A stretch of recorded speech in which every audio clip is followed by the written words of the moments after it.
జై గురుదేవ్, జై జై భవాని. నేను మీ కందుల సదానందం. చైనాకు కనీస జీతాలు ఇవ్వలేని ప్రభుత్వం. ఆ స్థాయికొచ్చింది చైనా. కనీసం ఆహారం గూడా సరిగ్గా లేని పరిస్థితి. జీడీపీ రోజు రోజుకు తగ్గుతున్న పరిస్థితి.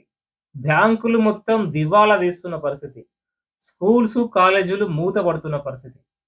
ఇలాంటి పరిస్థితులలో బయటి ప్రపంచానికి ఏమాత్రం తెలియకుండా కాపాడుకుంటూ వస్తున్న ఏదైతే ఉందో అది చైనా గవర్నమెంట్.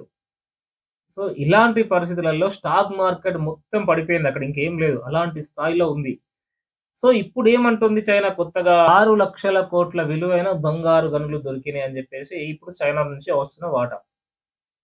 ఈ మాటకి ఇది వాస్తవానికి ఇది ఫేక్ న్యూసా? లేకుంటే మేడ్ ఇన్ చైనా సంబంధించిన బంగారమా?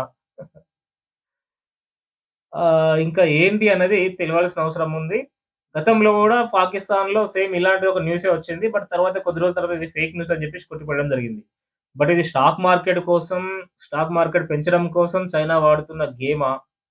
లేదు అంటే ప్రపంచ స్థాయిలో మేమేం ఆహ్, దిగలేదు. మేము కరెక్టే ఉన్నాం. మేము స్టాండర్డ్ పొజిషన్‌లో ఉన్నాం అని జెప్పి చెప్తుందా? సో, భారత్ చైనాను క్రాస్ జేసి అమెరికా, రష్యా తర్వాత భారత్ రావడం జరిగింది. సో, ఇప్పుడు చైనాను క్రాస్ జేసింది గాబట్టి ఇంకేదన్నా ఏడుపుందా? సో, ఇంక ఎలాంటి ఆలోచన ఉంది అనేది తేలాల్సిన అవసరం ఉంది. సో, 1,00,000,00,000 నిధులు చైనా కేటాయించింది ఈ ప్రాజెక్ట్ కోసం అని జెప్పేసి 15 సంవత్సరాల నుంచెల్లి వీళ్ళు తవ్వుతున్నారు, చూస్తున్నారు, మొత్తం సర్వే జేస్తున్నారు.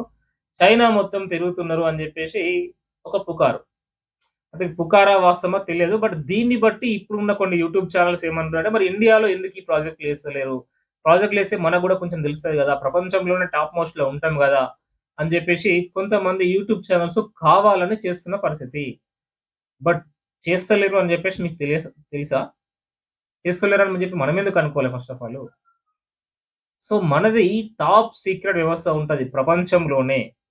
ప్రపంచంలోనే మనం ఏదైనా నిర్మాణం జేస్తున్నా, మనం ఏం జేస్తున్నా గత సంవత్సరాల నుండి గూడా చానా టాప్ సీక్రెట్‌గా జరుగుతాయి మనయన్నీ. సో, బయటికి విప్పి చెప్పాల్సిన అవసరం మనకుండదు. సో, చైనా చెప్పింది అంటే అది నిజం గావచ్చు, అబద్ధం గావచ్చు గదా! సో, చైనా దాన్ని ఏ ఉద్దేశ్యంగా చెప్పింది అనేది మనకు తెలియదు గదా!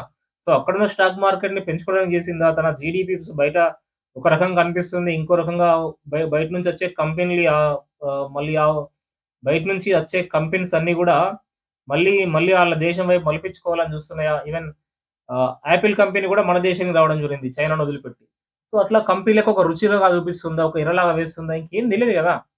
సో, ఖచ్చితంగా గిదే అని జెప్పేసి మనం ఎట్లా చెప్పగలుగుతాము? సో, ఖచ్చితంగా గిది అని జెప్పేసి ఏముండదు. బట్ దాని వెనక ఏం జరుగుతుందో తెలీదు. బట్ మన దేశంలో గూడా చాలా ఉన్నాయి. బట్ అవి రావాల్సిన టైంలో వస్తాయి. బట్ అంతేగాని ఖచ్చితంగా మనకు చెప్పి చేయాల్సిన అవసరం మనకిప్పుడు ఏం లేదు. ఆరాంసే ఉంది. ప్రపంచంలోనే 195 దేశాలలో మనం మూడో స్థానంలో ఉన్నామంటే ఇది అర్థం చేసుకోవాలి మన ఆర్థిక వ్యవస్థ ఎంత స్ట్రాంగ్ ఉన్నదనేది. సో, అంతే గాకుండా మన దగ్గర ఉన్న యూత్ ప్రపంచంలో ఎక్కడ లేదు. చైనా జూస్తే కంప్లీటు పెద్ద ఏజ్ వాళ్ళే ఉన్నారు. మొత్తం ముసలి వాళ్ళతోని ఉన్న పరిస్థితి అక్కడంతా. బట్ ఇక్కడ 60,00,00,000 మంది యువకులు ఉన్నారిక్కడ. సో, ఇదొక గొప్ప ఆయుధమే అనుకోవచ్చు. ఇది గొప్ప మనకు ఇదొక నిధి లాగానే మనం జూడాలి. ఆ నిధి గాదు. ఇదే పెద్ద నిధి మన దగ్గర. సో, ఉన్న యువతని వాడుకుంటే చాలు ప్రపంచంలో నంబర్ 1గా మనము రాబోయే రోజుల్లో 100% ఉంటాం. మనం చేయాల్సిందల్లా దేశభక్తి కలిగుండాల్సిన అవసరం ఉంది. దేశభక్తులను తయారు చేయాల్సిన అవసరం ఉంది. దేశం కోసం నడవాల్సిన అవసరం ఉంది. ఈ డ్రగ్స్‌కు, ఈ మాఫియాకు, ఈ కల్చర్‌కి ఇవంతగా అలవాటు పడకుండా దేశం కోసం మనం ఏం చేయాలంటే మినిమమ్ మన మన కోసం మనం ఏం చేసినా మన కాళ్ళ మీద మనం నిలబడ్డ మనం దేశం కోసం ఏమో చేసినట్టే. అంతే. ఎప్పుడైతే వృధా ఖర్చులు పెట్టకుండా ఈ డ్రగ్స్‌కు, మద్యపానాలకు అలవాటు పడకుండా మన జేబులో రూ. 10 ఉండే విధంగా చేసుకుంటే మనం దేశం కోసం చేసినట్టే 100%. సో, దీన్ని బట్టి మీరేమనుకుంటున్నారో? ఇది మేడ్ ఇన్ చైనా సంబంధించిన ప్రొడక్ట్ అంటారా? గోల్డ్ గూడా? లేదంటే నిజంగే గనులు దొరికినాయా? ఏంటి అనేది ఆలోచించాల్సిన అవసరం ఉంది. అదే విధంగా ఈ వీడియో మనం ఇక్కడి వరకు చూసినామంటేనే దేశం కోసం, ధర్మం కోసం ఆలోచించిన వ్యక్తులమని అర్థం. అదే విధంగా ధర్మో రక్షిత అన్నట్టుగా ఇదే ధర్మం కోసం మనం ఈ ఛానెల్ సబ్స్క్రైబ్ చేయండి. ఇంకో 10 మందికి షేర్ చేయండి. మీ అమూల్యమైన అభిప్రాయాన్ని కింద కామెంట్ ద్వారా తెలియజేయండి. మీరిచ్చే అర నిమిషం సమయం ఈ హైందవ సమాజానికి తోడ్పడుతుంది. జై హింద్, జై భారత్. నేను మీ కందుల స్వామి.